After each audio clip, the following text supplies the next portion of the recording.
المشاهدون الأكارم، طبتم وطابت أوقاتكم أينما كنتم بكل خير. نشرة الأخبار نقدمها لكم من تلفزيون الدولة إريتريا، نستهلها كالعادة بأهم وأبرز العناوين.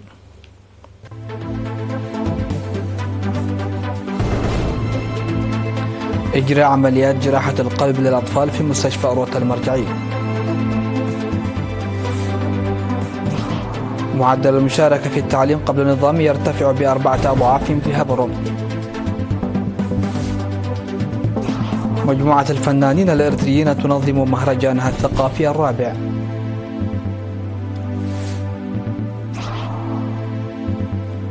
بوتين يعلن نجاح تجربة أخيرة لصاروخ كروز بالدفع النووي.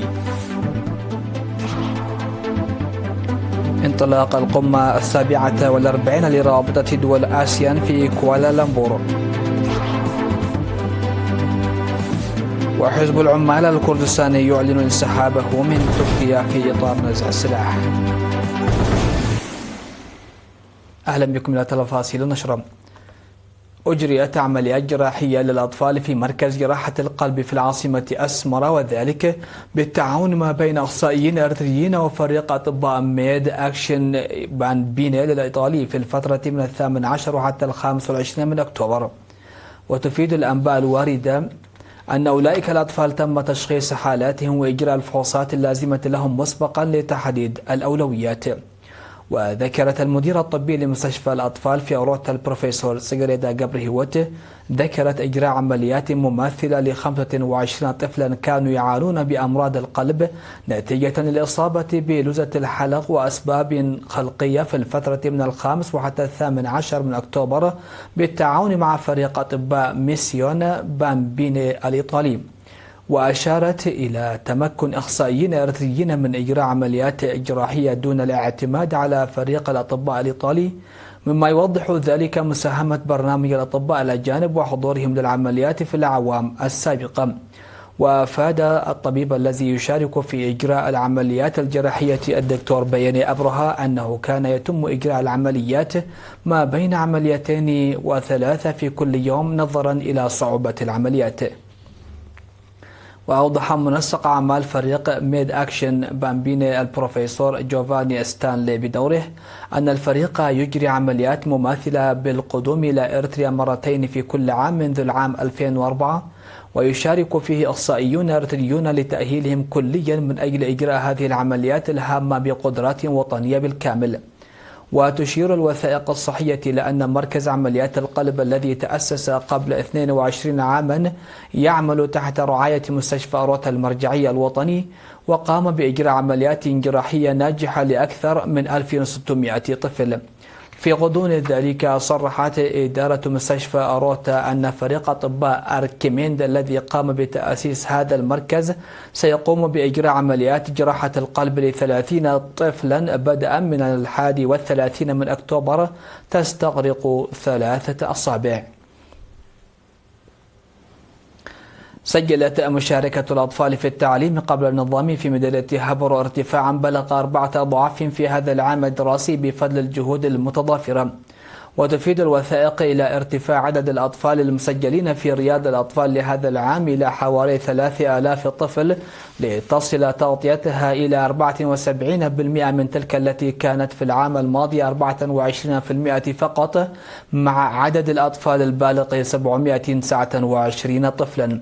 وأوضح مسؤول المدارس بالمديرية الأستاذ عثمان محمد آدم أن المكتب يسعى إلى توسيع نطاق التعليم قبل النظامي نظرا إلى أهميته في النمو الذهني وتطوير المهارات البدنية والاجتماعية على حد سواء. وأضاف أن وجود روضتين للأطفال في ضاحيتي عريتا وفلفلي فقط أثر سلبا على عدم التمكن من تلقي العديد من الطلاب خدمات قبل التعليم النظامي والدخول إلى المدارس الابتدائية مباشرة. لذلك تم هذا العام العمل لفتح 30 روضة في 8 إدارات ضواحي، ساهم في تلقي عددا مضاعفا من الأطفال للتعليم قبل النظام.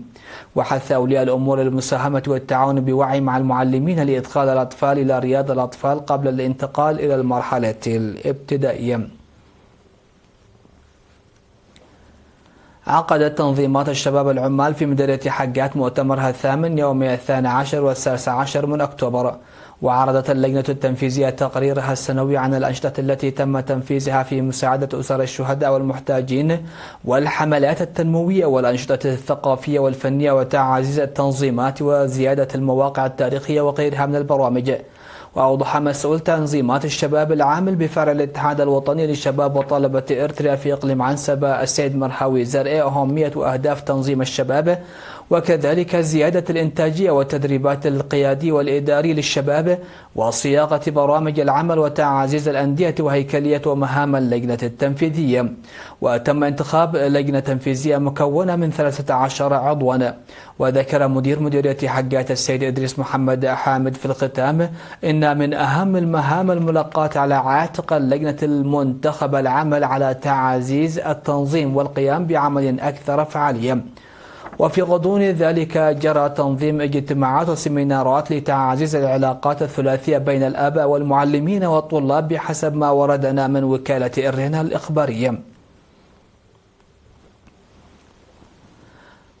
نظمت مجموعة الفنانين الإريتريين المقيمين في مختلف أنحاء العالم مهرجان الفنون الثقافية الرابع في الفترة من 17 وحتى 19 من أكتوبر الجاري في ولاية مينيسوتا الأمريكية.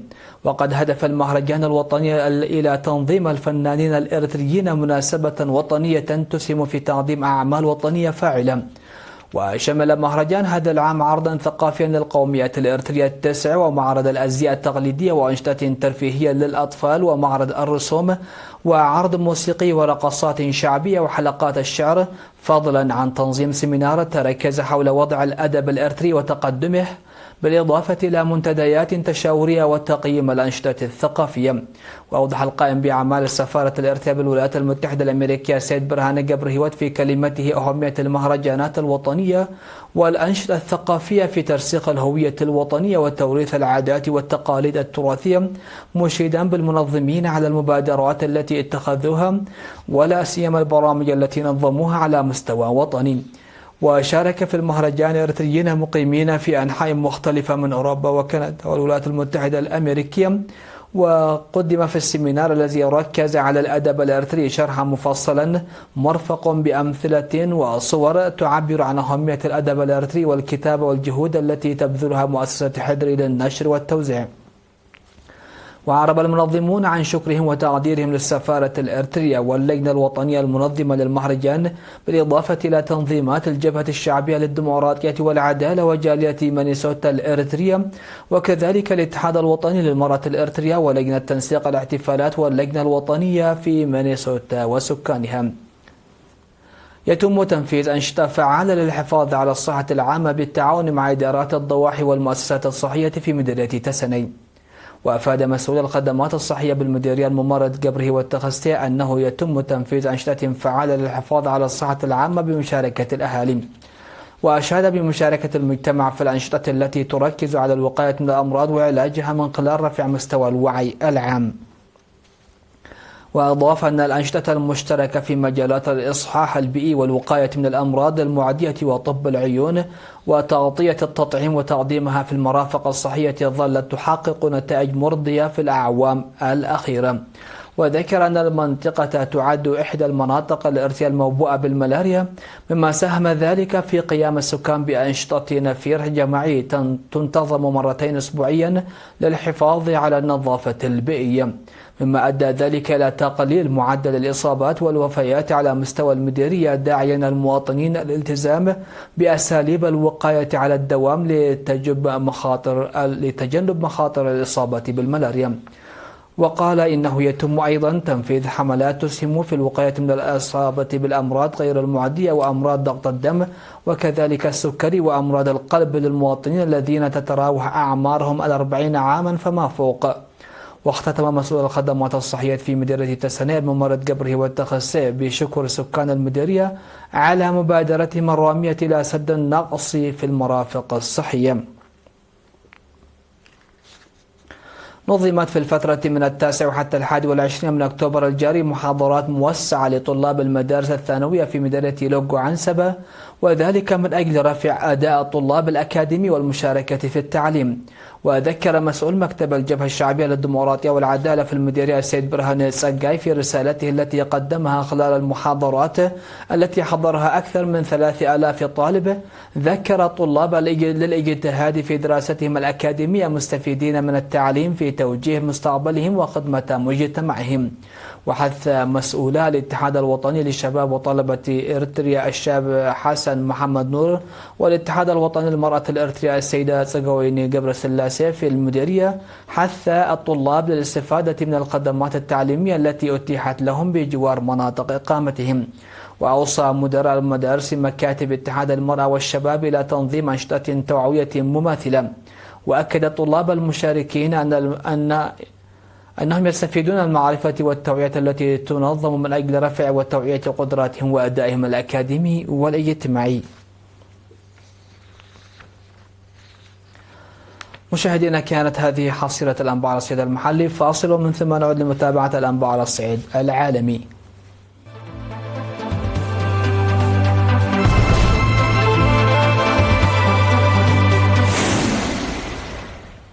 أهلا بكم على الصعيد العالمي. أعلن الرئيس الروسي فلاديمير بوتين أن بلاده أجرت تجربة أخيرة ناجحة لصاروخ كروز يعمل بالدفع النووي، مشيدا بسلاح فريد يصل مداه إلى 14,000 كيلومتر.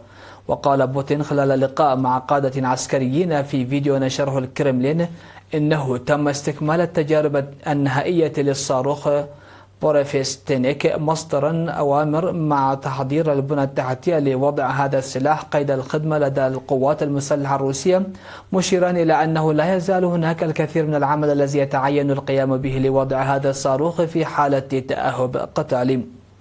وقال بوتين إن صواريخ كروز التي تعمل بالطاقة النووية منتج فريد من نوعه لا مثيل له في أي مكان آخر في العالم، مؤكدا موثوقية الدرع النووي الروسي التي هي قادرة على ضمان الأمن القومي الروسي على حد قوله. من جانبه أفاد رئيس هيئة الأركان الروسية فاليري غراسيموف أن الصاروخ أمضى في آخر تجربة نحو 15 ساعة في الجو اجتاز خلالها 14,000 كيلومتر، مشددا على أن هذه المسافة ليست حدا أقصى له. انطلقت في عاصمة ماليزيا كوالالمبور قمة قادة الدول رابطة جنوب شرق آسيا آسيان، حيث أكد رئيس وزراء البلد المضيف أنور إبراهيم في كلمته الافتتاحية أن العالم يمر بمرحلة انتقالية حرجة. وتناولت القمة قضية التعريفات الجمركية الأمريكية، لكن الدول الآسيان اتفقت على أن تدار المفاوضات بشأنها بشكل ثنائي بين كل الدولتين والولايات المتحدة، ولذلك لن يصدر عن القمة إعلان جماعي حول هذه المسألة. ومن المقرر أن تشهد القمة التي تستمر حتى 28 من الشهر الجاري مناقشات موسعة بمشاركة أكثر من 30 من قادة الدول والحكومات من الولايات المتحدة والصين واليابان وكوريا الجنوبية وأستراليا ونيوزيلندا وكندا حول قضايا السلام والمرونة الاقتصادية والنمو الشامل في المنطقة. وجرى خلال القمة الإعلان عن أن تيمور الشرقية أصبحت رسميا العضو 11 في رابطة آسيان بعد أن وقع قادة الدول الأعضاء اليوم على انضمامها بعد حملة استمرت 14 عاما لتصبح العضو 11. وعلى هامش القمة حضر الرئيس الأمريكي دونالد ترامب توقيع اتفاق وقف إطلاق نار بين كمبوديا وتايلاند. وجرى توقيع الاتفاق بين رئيسي الوزراء الكمبودي هون مانيث والتايلاندي أنوتين أكويل. قالت جماعة حزب العمال الكردستان المحظورة إنها ستنسحب من تركيا في إطار عملية نزع السلاح التي تنسقها مع الحكومة هناك، وحثت أنقرة على اتخاذ إجراءات ملموسة للمضي قدما في هذه العملية. وقررت جماعة حزب العمال الكردستاني التي تقاتل الدولة التركية منذ عام 1984 في مايو نزع سلاحها وحل نفسها بعد دعوة زعيمها المسجون عبد الله أوجلان لإنهاء التمرد المسلح الذي أودى بحياة ما يزيد على 40,000 من الجانبين. وفي يوليو الماضي أضرمت الجماعة التي تصنفها تركيا والولايات المتحدة والاتحاد الأوروبي منظمة إرهابية أدرمت النار في بعض الأسلحة في عمل رمزي لإظهار حسن النية. وفي بيان صدر من شمال العراق قال حزب العمال الكردستاني إنه قرر سحب جميع مسلحيه لإرساء أسس ما سماه حياة حرة وديمقراطية وأخوية مع الانتقال بعمليات نزع السلاح والاندماج إلى مرحلة تالية. رصد 3 ثورات لبركان تال في مقاطعة باتنغاس الفلبينية وفق المعهد الفلبيني لرصد النشاط البركاني والزلزالي. وقال المعهد إنه سجل ثورانا بركانيا صغيرا و2 آخرين متتاليين في نفس المنطقة وفي أوقات زمنية متفاوتة بينهما. وتسببت الثورات في تصاعد سحب بركانية إلى ارتفاع يتراوح بين 1200 و2100 متر فوق فوهة البركان. كما رفع المعهد مستوى التأهب إلى المستوى الأول لبركان تال. نختم نشرة هذا المساء مشاهدينا في كل مكان بذكر أهم ما جاء فيها.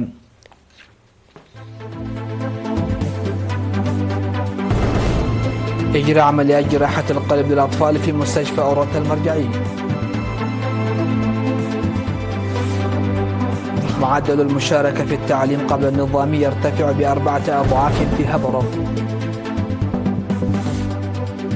مجموعة الفنانين الإريتريين تنظم مهرجانها الثقافي الرابع.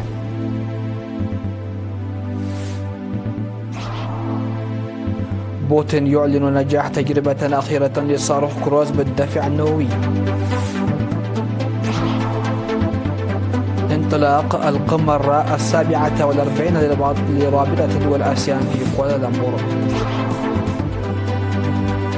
وحزب العمال الكردستاني يعلن انسحابه من تركيا في إطار نزع السلاح. انتهت نشرة هذا المساء. شكرا لحسن الإسماع والمتابعة، والسلام عليكم ورحمة الله.